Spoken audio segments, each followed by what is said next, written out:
Hello and welcome back. So before I get into the news, I apologize for not posting last week and 2 weeks prior to that. I was actually filming a podcast, or recording a podcast, I should say, out in LA. But I am back now, so videos will be posting regularly and weekly as I promised. And I'm sorry that I couldn't follow through with that for the opening few weeks of this podcast. But with that, I'm going to get right into number 10. We have No Man's Sky. There's a pretty big announcement. So they revealed something called No Man's Sky Online, and basically, we don't know a ton about it, but basically you can meet people in the universe like they originally promised in the game. So it seems like Sean Murray and Hello Games are working to bring the experience that was promised when they first announced this game into fruition. So I'm glad that they are finally able to meet their vision and accomplish what they kind of meant No Man's Sky to be from the beginning. So they also announced a third-person mode, basically just the general plan for the multiplayer, and there's more details that I don't really understand since I stopped playing No Man's Sky a long time ago in the original article about this. So I'm going to leave that in the description. You can check that out. If you're a fan of No Man's Sky, I'm sure you're extremely happy to hear this. Even I'm happy to hear this. I might actually jump back into the game after reading this. So we will see. It's all very exciting. On to number 9.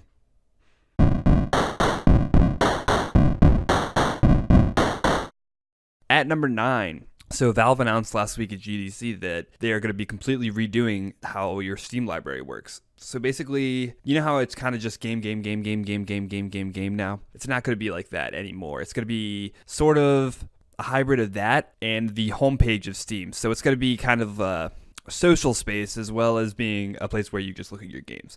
So there are going to be separate feeds for things like events, updates, friend screenshots, achievements, reviews. It basically streamlines things that you would normally find on like the profile page of Steam or the store page of Steam or the community page of Steam, all together at the homepage of your library. And it'll actually allow your friends to see the things that you're posting in the Steam community. Because before it would kind of be like, well, I'm kind of putting this here for nobody, but I'm going to post this review, blah, blah, blah, blah, blah. So no, now it'll show all the things that your friends have done in sort of a feed in your games library, which is cool, along with just general UI improvements and stuff like that. I'm pretty excited for this because the library page for Steam has been the same for quite a while, so it's kind of refreshing to hear that Valve will finally be changing this. And with that, we are on to number 8.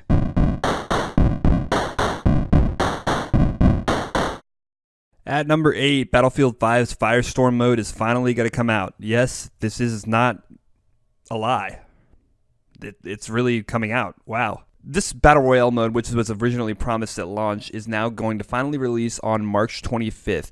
It is promising to be Battlefield's biggest map ever and is roughly 10 times the size of Battlefield 5's already huge Hamada map. So basically this thing is going to be freaking huge, and you're going to be flying jets, you're going to be shooting tanks. It's going to be awesome. But one thing that I don't hear talked about enough is the fact that Battlefield is an EA published game, okay? Which means it's competing with another EA published game in Apex Legends. I don't know why they would do this. It doesn't really make a lot of sense to me. They're probably smarter people than me over at EA talking about this, but like to me it doesn't make any sense at all. But it looks really, really cool. I'm honestly tempted to buy Battlefield 5 just to try this out. I never bought it because frankly, I didn't have a lot of friends buying it, and Battlefield doesn't appeal to me without friends. So if I have some friends who are hopping on Battlefield 5 to play Firestorm, I will certainly check it out. And I recommend you do too if you are a fan of the series. On to number 7. At number 7, we have the release of Apex Legends Season 1. This includes the Battle Pass and Octane, along with a few badges and other things. But it's finally here. I'm super happy. Octane is awesome. Basically, he can speed himself on command with the cost of a small health penalty, as well as create a launch pad for his ultimate ability, which allows you to flank enemies and get tactical advantages over them due to the verticality he has that other characters don't have, with the exception of Pathfinder, of course. But yeah, that's pretty cool. Unfortunately, though, the Battle Pass doesn't seem to be as content-packed as I really wished it would have been. They should have taken more cues from Epic Games and Fortnite with their Battle Pass, because they have a lot of content that people are actually really excited to get and grind through the Battle Pass in order to achieve. But Apex Legends doesn't seem to have a lot of fantastic items that people are looking forward to getting. So I don't really know how this will end up shaking out for Apex Legends, whether people will kind of just be like, oh, it's season 1 and we can excuse a battle pass that doesn't have as much content as we expected, or whether people will get upset and be like, well, I'm not going to play this. Like, the battle pass is useless. I'm already level 100. I'm not really getting much that I really want. So we'll have to see what the long-term prospects for Apex Legends will be in the coming months. With season 2, though, they definitely need to have more content, in my opinion, in the battle pass in order to keep players engaged and keep their player base thriving and strong and happy. But it is season 1, so I'm going to cut them some slack. Anyways, on to number 6.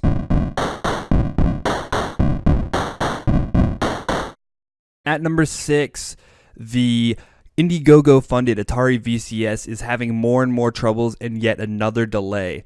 So after a YouTuber named SpawnWave made a video criticizing the Atari company for not releasing any info on the Atari VCS for the past 5 months, Atari almost immediately went out and issued a statement saying that they have recently changed the processor for the VCS, which allows it to have more capabilities, which is cool, don't get me wrong, but they ditched it and now they're delaying it till the end of, they ditched the old processor and now they're delaying it till the end of 2019 when it was scheduled to launch within. Kind of disappointing if you were a backer of the Atari VCS on Indiegogo. I heard about this, by the way, if this sounds familiar to you, I heard about this through Review Tech USA on his YouTube channel, so you can go check that out. I'll leave a link to him and SpawnWave in the description of this YouTube video, as I usually do with all of my sources.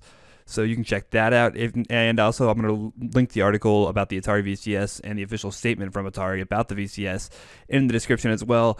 Seeing as I don't know too much about the VCS, but this is a pretty interesting story because the Atari VCS is a crowdfunded project, and this has big implications on people's faith and trust in crowdfunded projects, especially when it comes to video games, because Atari is a pretty big name, and if even they can't follow through with their promises when it comes to crowdfunding, then what hope does that leave for smaller projects that end up getting crowdfunded? I don't know, but that's up to you and the creators of these crowdfunding projects to figure out. Anyways, on to number 5.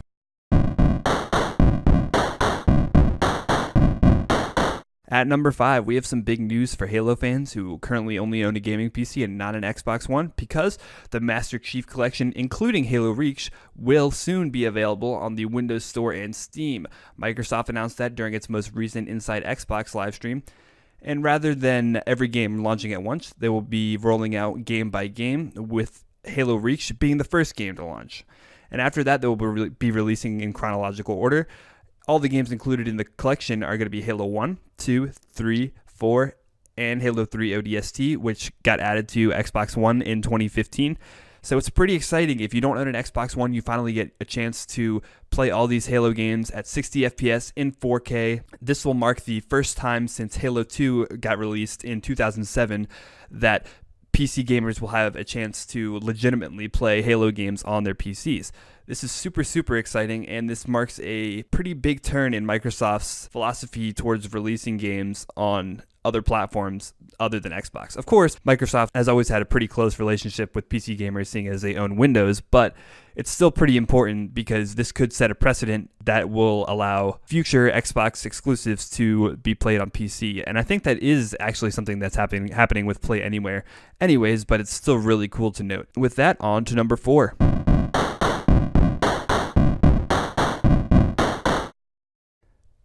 At number 4, we have some interesting but exciting news for PlayStation gamers. So, at 2 p.m. Pacific time on Monday, March 25th, PlayStation will be debuting its first episode of the State of Play.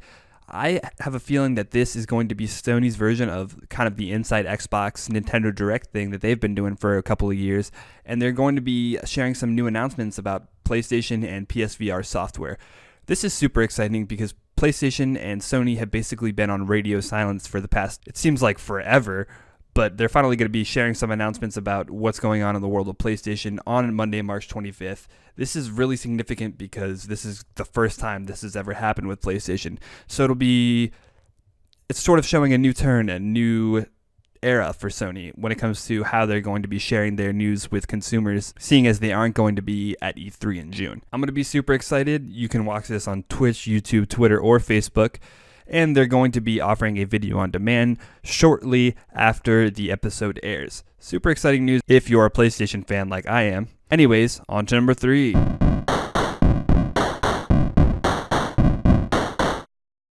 At number 3, big news if you're a Nintendo fan, we have basically a combination of two separate news stories. So there is a Zelda game coming from an acclaimed indie studio. The developers of Crypt of the Necrodancer are making a rhythm Zelda game called Cadence of Hyrule. It's coming out this spring. It's really weird to think that Nintendo would actually license their beloved Zelda franchise out to an indie developer, but with the reception of Crypt of the Necrodancer, I guess that Nintendo felt pretty comfortable leaving the Zelda IP in their hands.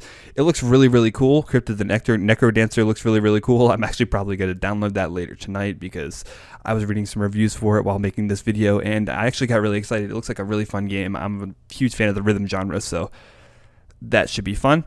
And with this, another big Nintendo announcement is the announcement that Xbox exclusive Cuphead will be available on the Nintendo Switch pretty soon. April 18th, in fact. Cuphead was one of the most exciting exclusives that Xbox had last year. It's a side-scrolling game that is brutally difficult, and people have been wanting it to come to other platforms for a while, and people are like, oh no, Xbox and PC are going to stick with it, but no.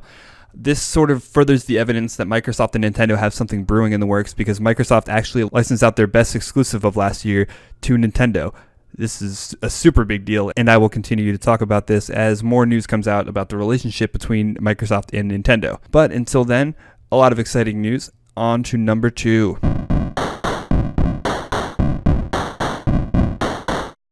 Number 2, we have a pretty interesting story about the Epic Game Store. Apparently, the Epic Game Store has a built-in tracker that looks at DLL and root certificates without the user knowing, that apparently accesses your Steam data. Epic Games claims that this is only to import your friends from Steam, and this feature is only activated if you import your friends from Steam. And I kind of believe them, because how would they import your friends from Steam without having that data? I'm not a super technical guy. I don't really know exactly how that would be possible otherwise.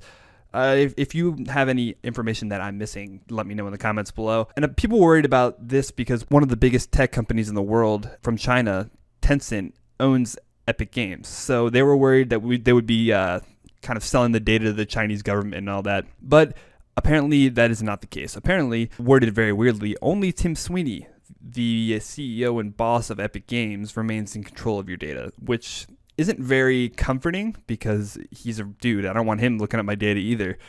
But it's kind of odd that people are flipping out so much because it really only seems like this is used to access your Steam friends. And until we have reason to believe otherwise, I don't see a huge reason to flip out, especially if you signed up to have your friends imported from Steam. You should expect that they have a device in the program to see your Steam friends. It doesn't make any sense that you would get mad about giving them permission to do something, and then once the permission is there, looking at it like, oh, well, they're stealing my data. It's like, no, you let them use the data so they could look at your Steam friends. I don't know if I'm missing something here, but to me, this doesn't seem like a giant breach of privacy. And trust me, I am the first guy who would complain if I really thought that they were violating your privacy. I'm a huge supporter of the Constitution and your rights and all that stuff. But I don't want anyone to complain when you give them permission and then they look at your data. It doesn't make any sense to me. I don't know. That's just me. On to number 1.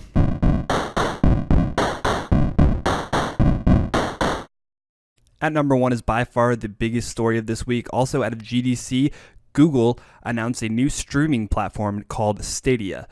So Stadia is basically a streaming platform that interfaces directly with the Google family of devices and programs. So from Google Chrome, YouTube, Chromecast, whatever, you will be able to access a library of streamed games that Google has gotten permission from and had developed for their Stadia platform. Basically, it's another cloud gaming platform, kind of like OnLive, PlayStation Now, etc. The difference with this is it's run by Google, so they have the power and the infrastructure to be able to support this. Whether it will be practical, though, is a completely different story, and also whether it will be cost-effective is another story entirely. So if you don't have a 25 megabit per second internet connection, you will not be able to get 1080p 60 frames per second on Stadia. And a lot of Americans are stuck in that boat where they're not going to be able to get that 1080p 60 FPS experience that you will be able to find on Stadia ideally.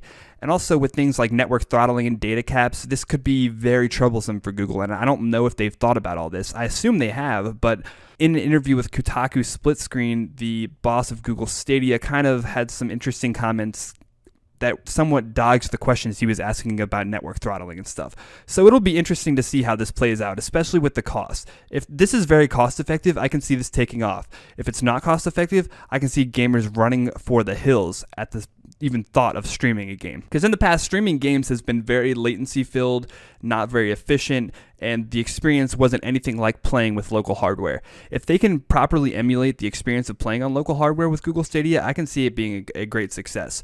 But if not, I don't know.